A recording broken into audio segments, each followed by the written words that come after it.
Luis, ¿cuáles son los principales desafíos y barreras para la implementación efectiva de estas políticas de economía circular? Y tal vez también podríamos ponerle énfasis en los diferentes actores, ¿no? El gobierno, la empresa privada, el consumo. ¿Dónde ves tú que hay mayores barreras y desafíos?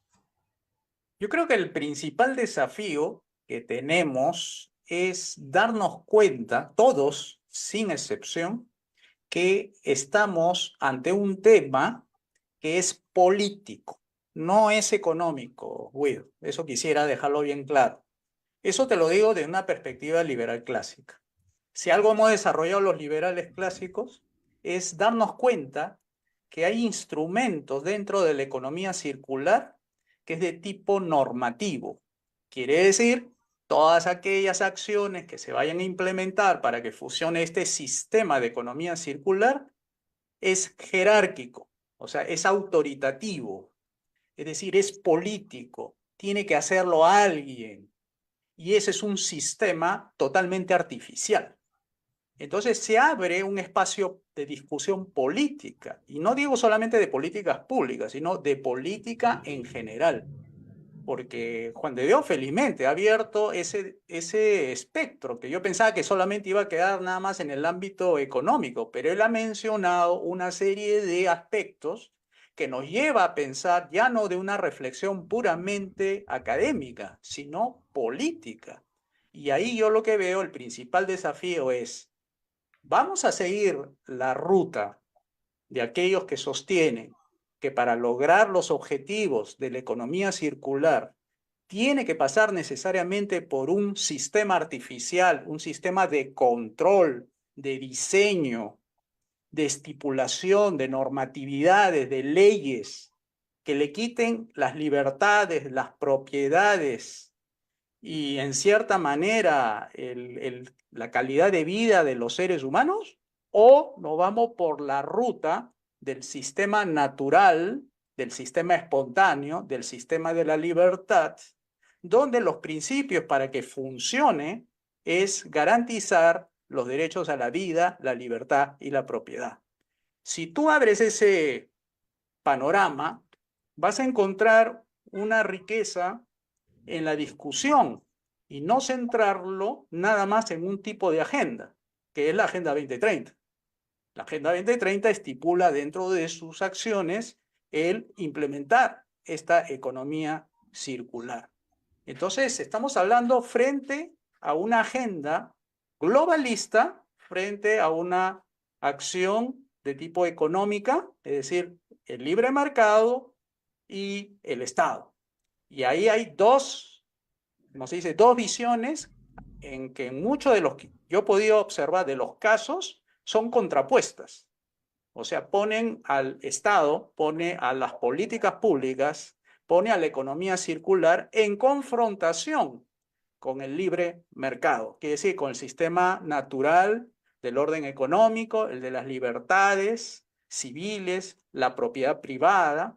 Y cuando hay ese divorcio, cuando hay esa confrontación, podemos darnos cuenta que las políticas son más, digamos, de tipo control, command and control, como dicen algunos gringos, que lo llevaría a solamente considerar en las políticas públicas el aspecto nada más estatal para resolver los problemas que bien ha señalado Juan de Dios.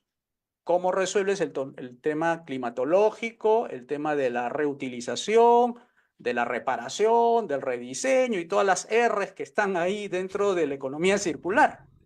Entonces, ahí es un asunto de elección y es un tema ideológico, o sea, es un tema de visiones más que técnico, porque yo lo que estoy, digamos, por lo que he podido investigar, entramos a un callejón que tenemos que decidir entre Estado o mercado. O sea, la misma discusión que cuando los tenían los bolcheviques contra los mencheviques.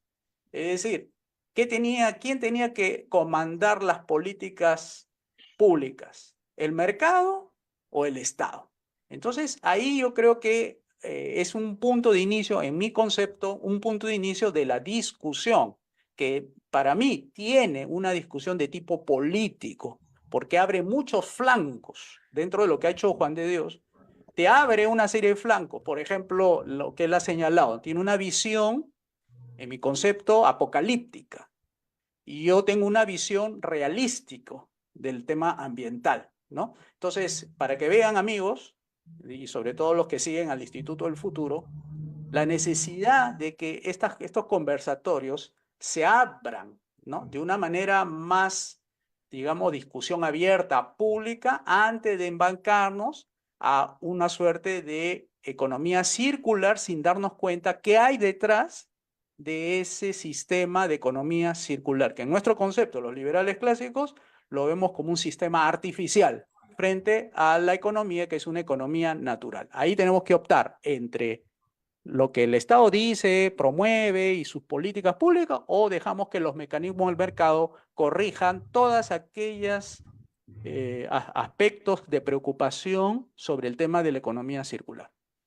Gracias, José Luis. Y te hago una repregunta porque me ha parecido muy interesante esta postura. Realmente estamos ingresando a un espacio siempre interesante sobre políticas públicas. Sin embargo, por ejemplo, me dices, tengo una postura más realista. ¿En qué, o sea, cómo es esta postura más realista? Estamos hablando de que no hay tiempo para más, ¿no? Juan de Dios nos hablaba del año 26, 50, 30, en fin, todo va a depender de cómo avancemos. ¿Tú, cuál es tu postura, José Luis?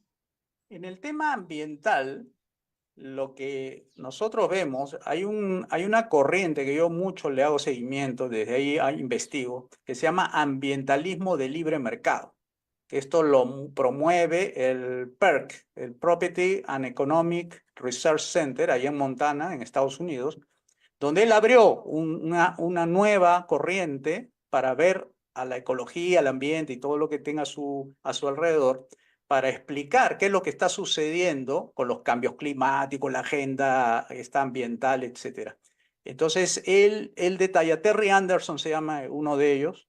Terry Anderson señala que lo que se está viendo en realidad es el continuo ciclo de promesas, de modelos, de implementación, que se trata de corregir lo que no puede hacer el ser humano y entonces atribuye al ser humano todas las culpas, todo lo que pasa en el mundo es por culpa del ser humano y no por las cuestiones ambientales, porque, a ver, la radiación solar, es lo que él explica, es lo que hace cambiar el clima. No es el CO2 como pretenden decirnos algunos científicos. Entonces, hay un grupo de científicos que es el del Non-Panel Governmental, o sea que es uno que son los privados, donde son científicos y demuestran de que estos cambios climáticos no han sido de los que se podrían considerar de los más graves, sino que realmente hay un cambio, pero no es grave, porque si hablamos de cambios climáticos a nivel mundial en la longevidad que tiene la Tierra, hay peores cambios climáticos de lo que ha ocurrido ahora. Entonces, es una visión, digamos, realista en el sentido de que no se va por el lado de Thomas Malthus, que señalaba de que la población va a crecer de manera geométrica mientras el uso de los recursos crece de manera aritmética. Entonces, al uno subir más que el otro, entonces se va a producir una gran hambruna, y eso lo dijo en el siglo XVI todavía, y que el mundo se va a acabar pronto. Y eso lo dijeron en los años 70, que en el año 2000 se iba a desaparecer el mundo si seguía la tendencia desde el año 1970, que en el 2000 se iba a acabar el mundo. Bueno, señor, estamos ya casi 23 años después del año 2000, seguimos vivos, etcétera. Y entonces había muchos modelos predictivos del uso de los recursos que han fracasado. Y hay un autor que también le hacemos seguimiento de Julian Simon, que se llama El último recurso. ¿Qué es lo que ha salvado a la humanidad de las predicciones malthusianas apocalípticas? La mente.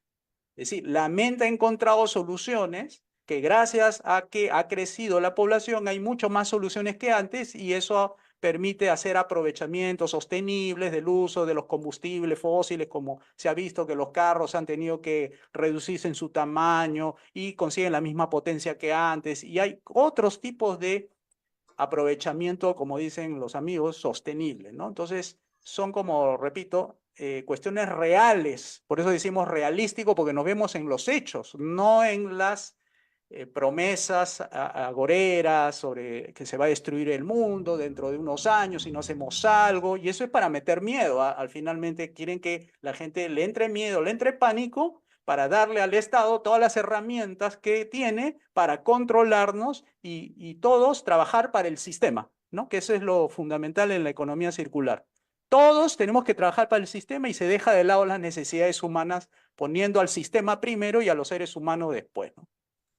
Perfecto, José Luis. Qué interesante. Esto se está poniendo muy Todo lo bueno. Muchísimas mencionado. gracias por mi amigo. ¿Qué oportunidades existen entre los diferentes sectores, actores, para concretar esto de la economía circular, que a todas luces pues es interesante por lo menos, ¿no?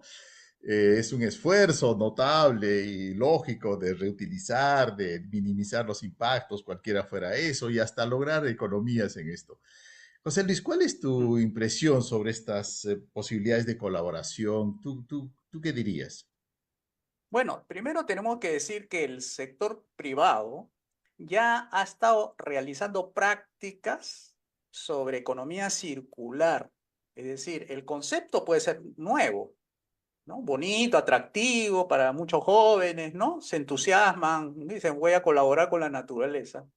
Pero ya desde hace mucho tiempo, desde que empezaron a usar los desechos, el estiércol, los huesos, los fertilizantes, reutilización de las joyas para hacer más joyas, etcétera, y es una práctica, digamos, antigua, ¿no? Ahora, para darle mayor vigencia a la economía circular, tiene que ese modelo de economía tiene que adaptarse al ser humano, no el ser humano tiene que adaptarse a la economía circular, porque si hacemos el que el ser humano se tiene que adaptar al sistema, vamos a tener que obligar, vamos a tener que limitar. Por ejemplo, hace un ratito Daniel habló de la innovación. Si tuviéramos que aceptar un sistema impositivo, es decir, de arriba hacia abajo, entonces la supuesta innovación que deberíamos hacer no estaría marcada por la capacidad de imaginación, sino por lo que te permite el sistema, porque el sistema te va a poner límites.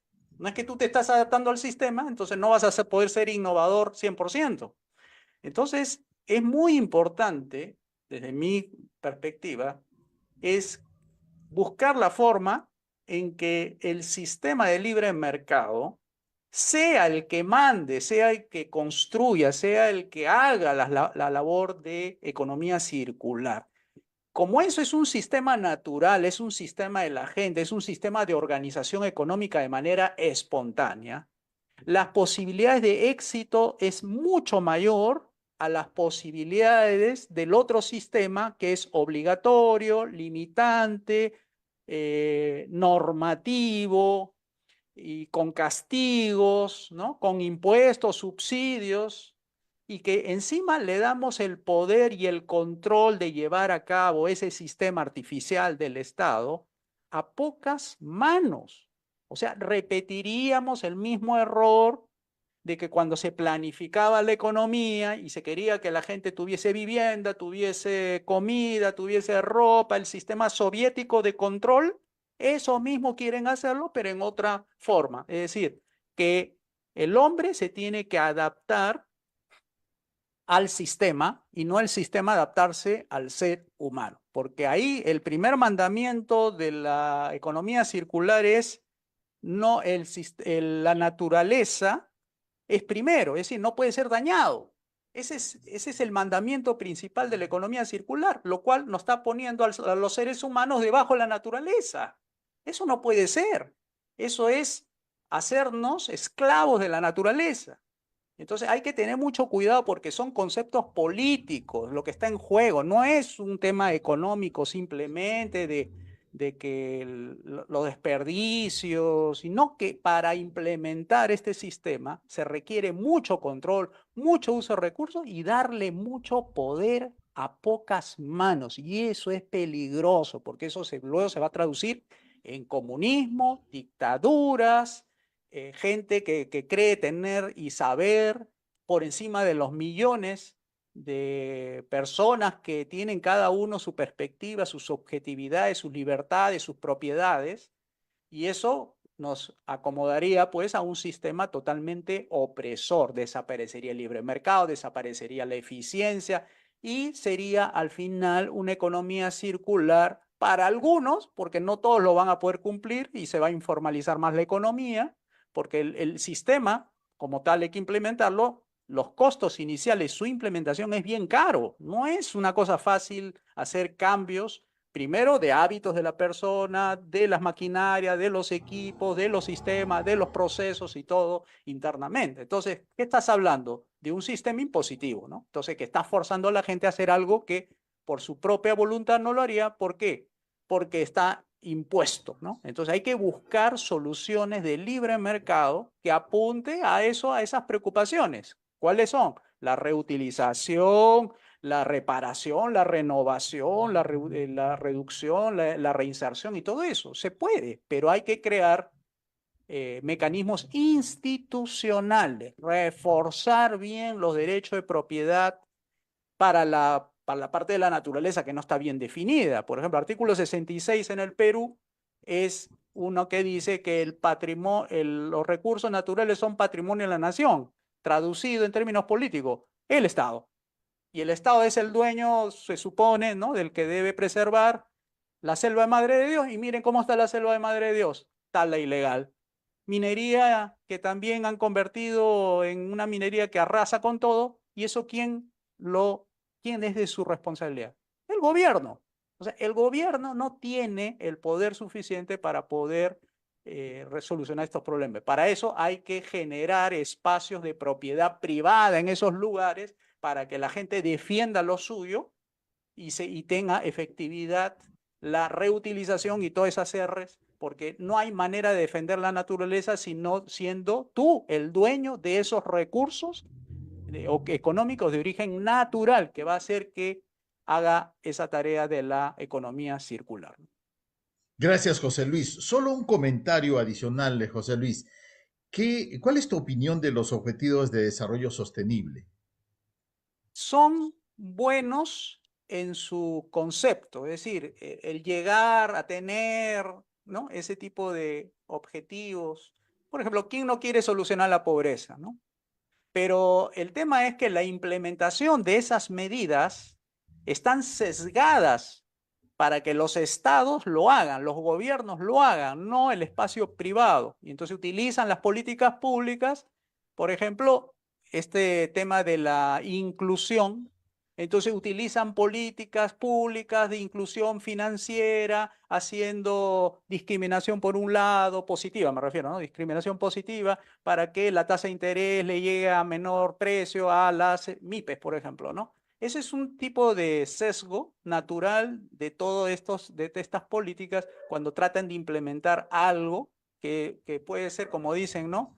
El camino al cielo tiene un camino al infierno al final. O sea, eso es lo que nosotros por lo menos advertimos de que hay que tener mucho cuidado con la Agenda 2030, que es una agenda bastante bonita, como parece ser, pero su implementación, y hay muchos de esos temas que no son propios de la naturaleza humana, ¿no? Entonces hay que ir, digamos, pero con mucha cautela porque hay muchos temas dentro de la Agenda 2030 que necesitan ser revisadas, cambiadas y eliminadas, ¿no? Como no es el panel para ese tema, por eso ya no me pronuncio más ahí, ¿no? Muy bien, gracias, Pero ahí José me Luis. quedo.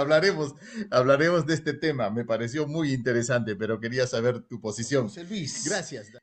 Para concluir con tu presentación, esta ronda, te hago la misma pregunta respecto a la economía circular. ¿Eres optimista?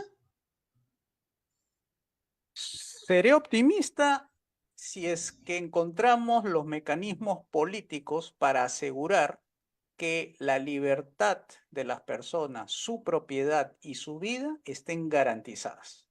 Yo no voy a nunca estar de acuerdo con adaptarnos a un sistema en el cual se va a sacrificar nuestras libertades, nuestras propiedades y nuestras vidas con tal de que el sistema funcione al diseño como lo quieren los que promueven, digamos, la economía circular desde el Estado. Es decir, que el Estado tenga todo el poder para imponer un sistema antinatural, artificial y poniendo siempre a la naturaleza en primer lugar y desplazando a los seres humanos y poniéndonos en segundo o último lugar. Ese optimismo dependerá si es que cambiamos nuestro paradigma y buscamos paradigmas donde a las personas sean más libres, más felices, tengan propiedades, sean más ricas y alcance para todos. Y eso se ha probado en el libre mercado, ¿no? Perfecto, José Luis, interesante.